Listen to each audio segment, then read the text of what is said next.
Greetings, dear ones. I'm Cryon of Magnetic Service.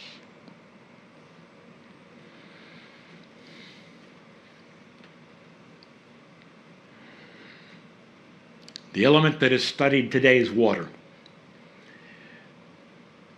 And we'll just tell you that that is water is life. And if there's any kind of a metaphor that would say, what does the element of water mean metaphorically to the human being? It is life itself. Life. You've had that which is the soul, you've had that which is consciousness, but life, how do you weigh the importance of that element? But beyond that, dear ones, you've already discovered that water in crystallized form will show the effect of love and compassion, consciousness. You already know that. There are those in this room who know about that which is the energies that are esoteric of the human being. Energies that were known from the ancients and processes that are used today, taking advantage of them, that Western medicine is just now discovering.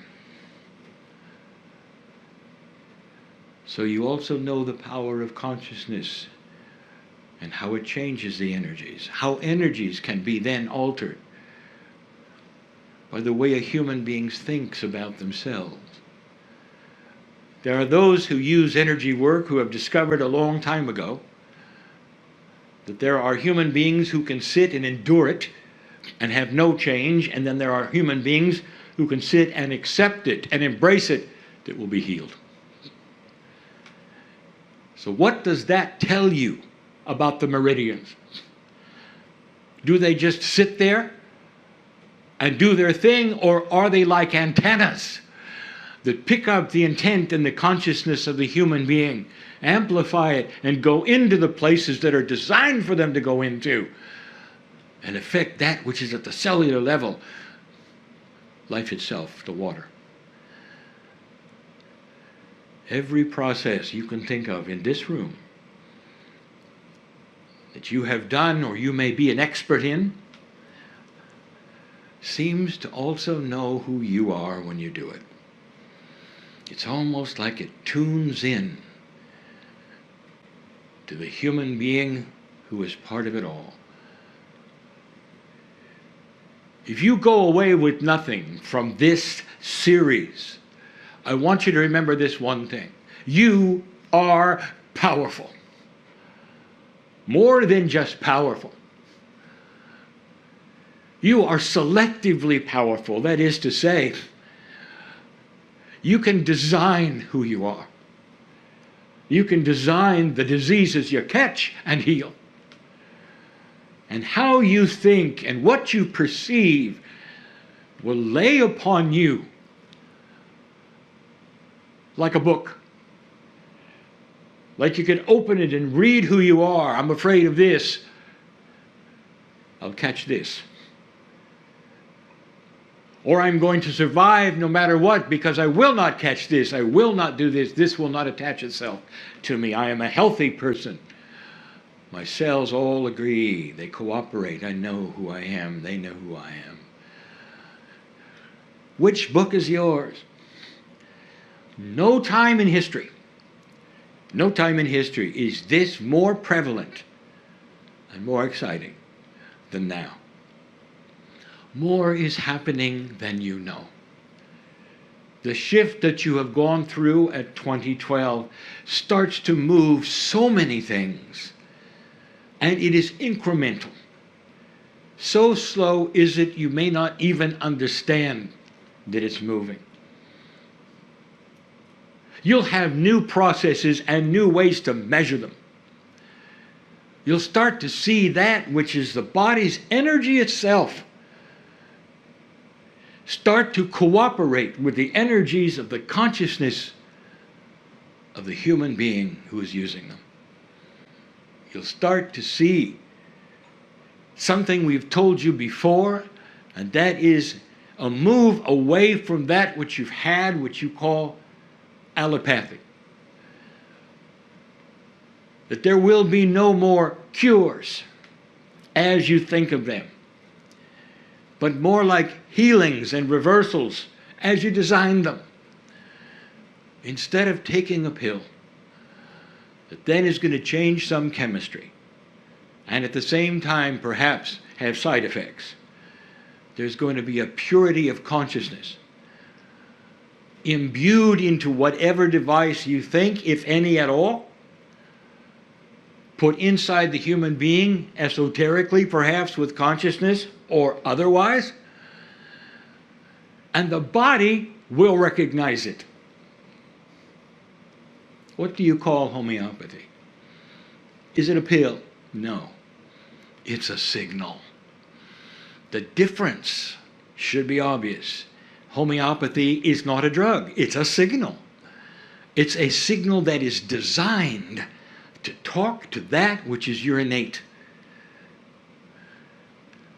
Your body sees the design, the message is complete, and the healing begins. What does the homeopathy tincture carry that is so remarkable? And why would a signal demand the body do something? And the answer is that with the signal that tells the body what to do, there is the instruction from the boss. That's you, because you are the one who put it under your tongue. And it was your intent imbued upon that which is the tincture. You're the boss talking to yourselves in a way perhaps that the ancients always knew about. When you do acupuncture, what are you really doing? Is the energy in the meridians, in the needles, in the esoterics of it? Or is it a signal? Using that which is the energies. And the signal is instructions. I know you're there, this is the meridian, this is what it does, and it comes from the intent of the one that is able to sit through it and say, it is my body, this is what I want. All of these messages being given to the human body, right to the life source, right to the water. What do you know about water? You can restructure it with consciousness. What do you know about the human bonding of the water to life itself? You can change it with consciousness. What have you already discovered through the ancients' processes that I've just mentioned? Healing, instructions to the body. I want you to start seeing something, that there are more of these than you know. The affirmations that you're now speaking out loud is part of the issue of bringing it out and letting the ears hear it, let it go into the consciousness and affect who you are. Meditation itself is so strong now because it's the human being with the intent giving instructions, not just energies, not just prayers. Do you see the difference between praying for something and instructing? Is it possible you can instruct the planet? Is it possible you can instruct yourselves? With all of this, do you think perhaps you could increase your lifespan? Stop aging to the degree that you are. A body ages because it doesn't have instructions. Are you listening to me? The body ages because it does not have instructions. You'll say, this is silly. The body ages naturally because of the way it rejuvenates or does not, because of the telomeres shortening, because of this and that. And I'll tell you, dear ones, it will do what it does if you just sit there and watch it. And that's the default of the way a body works without instructions. But when you start instructing it, then you give it the blueprint of how it reproduces and how it regenerates and how it chases away the inappropriate things. I'm telling you, you're in control. No more than any time in history, you are in control now. It's a greater way than you think. There's more going to be given. But I'll tell you this, I want you to look to the ancients and your ancestors. They had things that you've thrown away. Wisdom that you do not necessarily want to look up and read. Ways of getting along. Old adages and sayings that are so profound that you've cast away on the floor. Ceremonies that worked because the ones who did the ceremony were of like mind and understood what they were doing. Brian, are you saying we should do ceremony? Yes, you should do it in your own way. In a modern way, perhaps. Maybe even at the office. Do you think something like that is possible? And the answer is yes. When human beings discover something that works, they'll do it. And ask questions later. This is what's happening. This is what's going on. Compassion in the workplace. This is what's going on in so many places around this planet that is unreported, that you don't know about. It will be years before the news will ever pick that story up. Not enough drama, you'd say. And yet it is the most dramatic thing that's happening on this planet. And it will eventually create compassion and peace where there wasn't peace, negotiation between countries that looks far different than it ever did before. That's coming. And for now, we say to you, dear ones, that you are needed to remain peaceful for what you see. To be better knowing and have better knowingness and consciousness and things that would frighten other people, and you know better. And you would say, this is not what it seems. Be peaceful.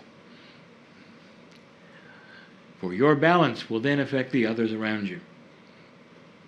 And then in the end, they will come to you and say, you were right. Perhaps I should listen more. Perhaps I should look up that which is my ancestry and listen to them more. Perhaps I ought to research what they believed and listen to that more. That's enough for now. And so it is.